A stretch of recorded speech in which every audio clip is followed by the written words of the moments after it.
Ludhiana waste से लेकर गुजरात तक से हो रही बयानबाजी ने दिल्ली में सियासी गर्मी बढ़ा दी है। एक तरफ बीजेपी है, दूसरी ओर आम आदमी पार्टी। बयानों के इस दौर में कांग्रेस का कुनबा भी सक्रिय हो गया है। जहां एक ओर सीएम रेखा गुप्ता आम आदमी पार्टी और कांग्रेस को टीम ए और टीम बी बता रही हैं, वहीं केजरीवाल ने बीजेपी और कांग्रेस दोनों पर तीखा हमला करते हुए कहा है कि कांग्रेस अब बीजेपी की कठपुतली है और जनता से वोट न देने की अपील की है। ऐसे में कांग्रेस ने सामने आते हुए बीजेपी और आप को साथी बता दिया है और आम आदमी पार्टी पर कांग्रेस को कमजोर करने का आरोप लगाया है।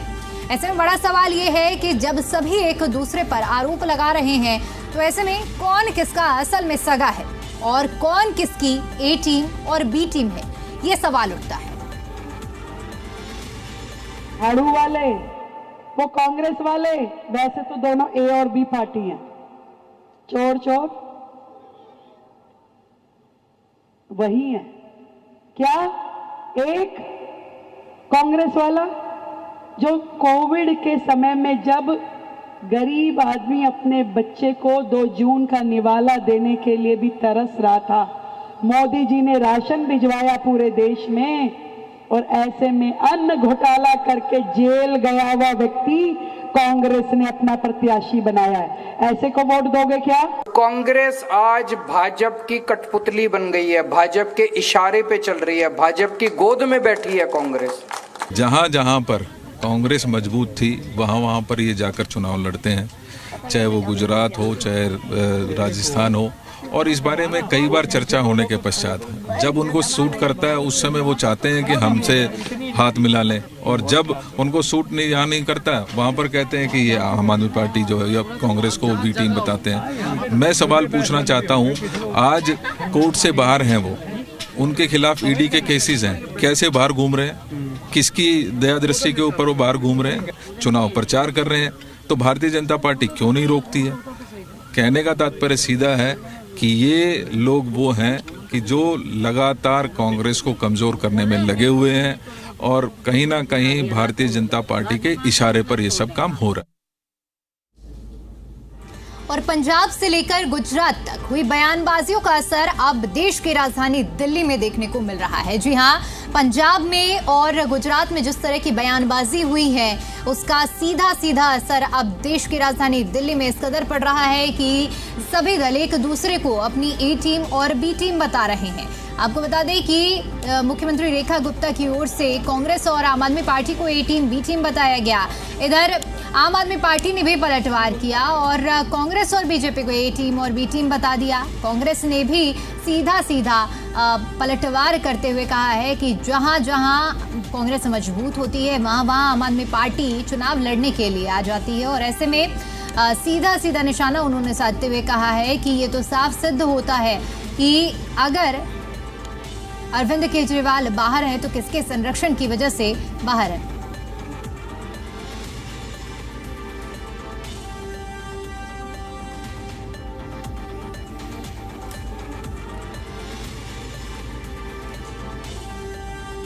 और कौन किसकी ए टीम है और कौन किसकी बी टीम है, इस मुद्दे पर आज चर्चा करेंगे। चर्चा करने के लिए हमारे साथ मेहमानों का एक विशेष पैनल जुड़ चुका है जिनसे मैं आपका परिचय करा देती हूँ।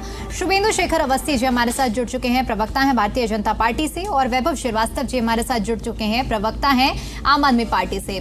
सबसे पहले चर्चा की शुरुआत शुभेंदु जी आपके साथ करूंगे और आपसे समझने का प्रयास करेंगे कि आखिर कौन किसकी ए टीम है और कौन किसकी बी टीम है।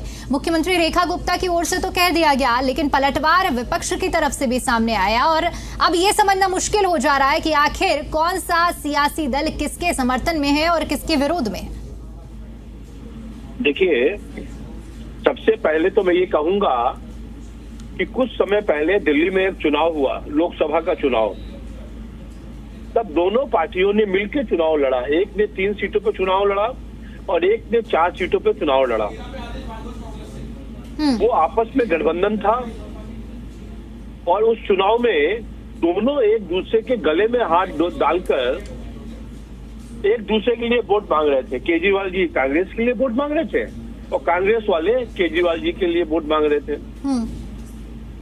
ये कोई बहुत पहले की बात नहीं है, बस कुछ महीने पहले की बात है जब लोकसभा का चुनाव हुआ था।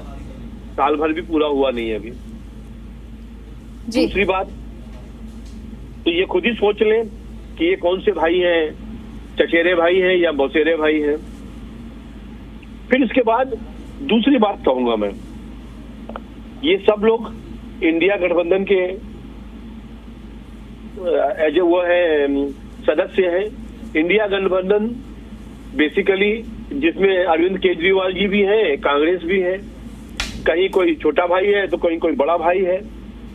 तो यदि उसके हिसाब से भी देखें तो ये लोग आपस में ए टीम, बी टीम, सी टीम, जो भी टीम कहे, एक दूसरे के साथ मिलकर चुनाव लड़ते हैं। जब ये देख नहीं पाते, इनको समझ में नहीं आता कि हम कैसे जीतेंगे, तो साथ जुड़ जाते हैं। आज तक एक भी ऐसा एग्जाम्पल हो, जब 2014 में 13 में अरविंद केजरीवाल जी की पहली सरकार बनी थी, तब यही बी टीम कांग्रेस ने उनको सपोर्ट करके सरकार बनाया था। तो हमने ये 3 एग्जाम्पल दिए आपको। केजरीवाल जी को सपोर्ट करने वाले कांग्रेस के लोग, फिर अभी लोकसभा का चुनाव में उन्होंने 7 चुनाव लड़ा, दिल्ली में उनका गठबंधन हुआ 3 और 4 सीटों में, और सब जगह जाके केजरीवाल जी और राहुल गांधी जी ने साथ प्रयास किया। और फिर इंडिया गठबंधन में भी दोनों लोग साथ सदस्य हैं। तो मेरा मानना है कि ये दोनों लोग मिले हुए हैं, ए बी सी जो भी टीम कहे इनको, जब इनको जैसी इच्छा होती है वो साथ हो जाते हैं, जब जैसी इच्छा होती है अलग अलग हो जाते हैं। ये खुद तय करें कि ये कौन कौन है। और एक चीज लास्ट में और कहूंगा कि कोई भी ऐसा इंसिडेंस बताइए, आज तक कोई ऐसा चुनाव हुआ हो जिसमें भाजपा ने कांग्रेस के साथ या भाजपा ने आम आदमी पार्टी के साथ कोई समझौता किया हो, तो आप हमको ए बी में कहीं भी जोड़ें। ठीक है, इसी मुद्दे को आगे बढ़ाते हुए वैभव जी से जवाब ले लेती हूँ। वैभव जी, आप एक तरफ से कह रहे हैं कि कांग्रेस और भारतीय जनता पार्टी ए टीम और बी टीम का आपने भी जिक्र किया है, लेकिन अब जिस बात को शुभेंदु शेखर अवस्थी जी ने छोड़ा है, मैं उसी को आगे बढ़ाते हुए से पूछना चाहूंगी।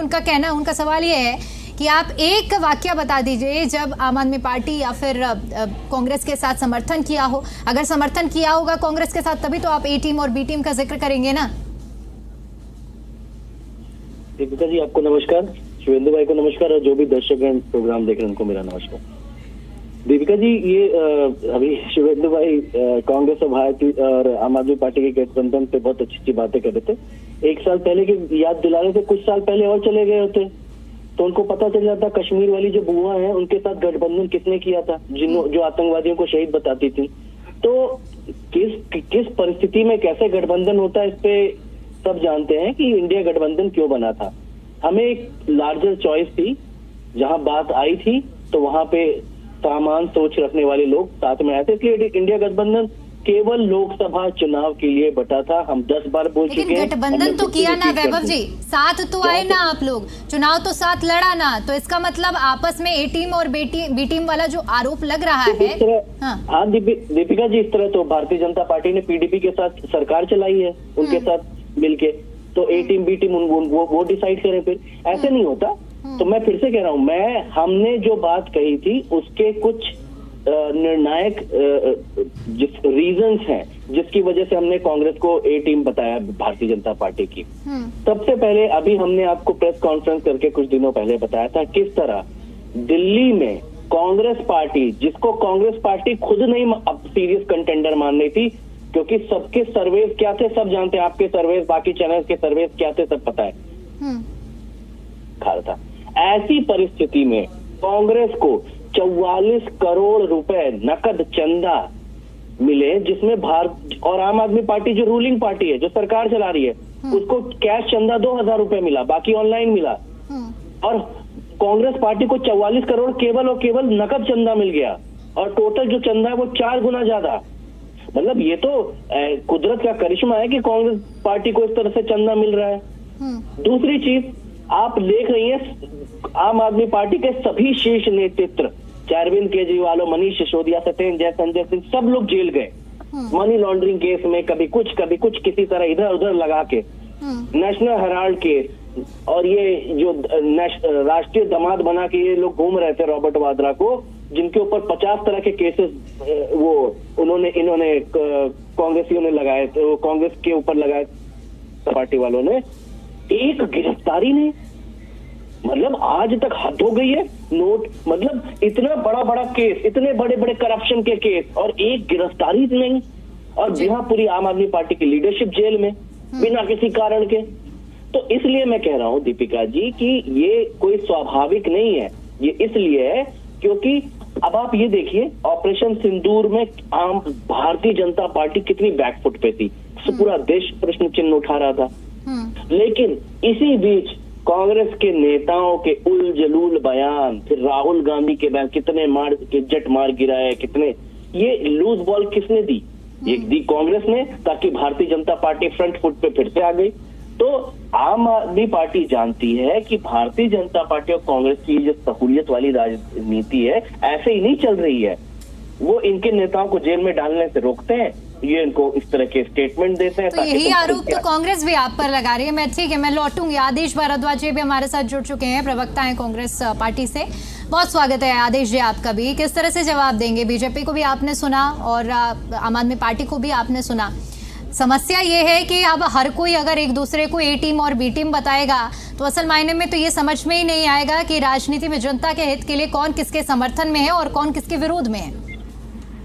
दीपिका जी देखिए, अब ये बाई इलेक्शन होने जा रहा है, लेकिन मैं आपको एक बात बता देना चाहता हूँ कि जब हमारा ये गठबंधन था तो हमारे कुछ इशू थे देश के अंदर, बेरोजगारी, भ्रष्टाचार, नौजवानों के साथ अत्याचार, महिलाओं के साथ अत्याचार, किसानों को सालों साल धरना प्रदर्शन करके 750 से ज्यादा किसानों की शहादत, और उसके बाद सरकार को घुटनों पे आना पड़ा।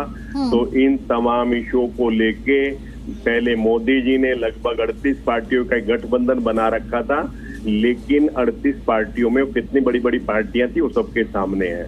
एक गठबंधन इंडिया गठबंधन बना जिसके अंदर हम सब लोग थे, लेकिन हमारे जितने भी राजनीतिक दल थे हमारे साथ, वो राजनीतिक दल हर एक कोई ना कोई किसी एक राज्य के अंदर एक प्रमुख रूप में था, उसका एक बड़ा जनाधार था। तो इस तरह का गठबंधन हमारा था और ये लोकसभा के लिए था। लोकसभा में हम सब लोगों ने मिलकर मोदी जी की गलत नीतियों के खिलाफ जो है अपना गठबंधन बनाया, और उसका परिणाम ये निकला कि मोदी जी जो 400 की बात करते थे वो 240 पे सिमट गए।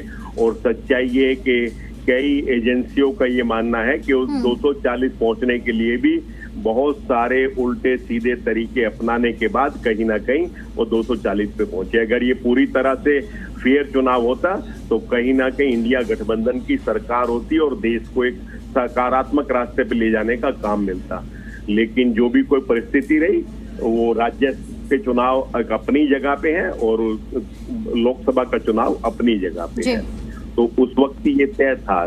दूसरा, ये तो कहीं कोई किसी पे कोई आरोप लगा दे, लेकिन इशू आरोप राजनीतिक पार्टियों पे ये सब सहज है कहना, एक दूसरे को कोई कुछ भी कह सकता है। लेकिन इशू है कि देश के अंदर जवलत मुद्दे जो हैं, बेरोजगारी का है, महंगाई का है, किस तरह से हमारी परिस्थिति है, विदेश नीति फेल हो जाती है, पाकिस्तान किस तरह से हमारे ऊपर अटैक करता है। और जो हमारे वैभव जी अभी कह रहे थे कि राहुल गांधी जी ने क्या कहा, तो राहुल गांधी जी उन नेताओं में से हैं जिन्होंने सबसे पहले अपना दौरा रद्द करके हिंदुस्तान वापस आए और सरकार को पूरी तरह से समर्थन दिया कि इस विषय के ऊपर सरकार जो भी फैसला लेगी हम पूरी तरह से सरकार के साथ हैं।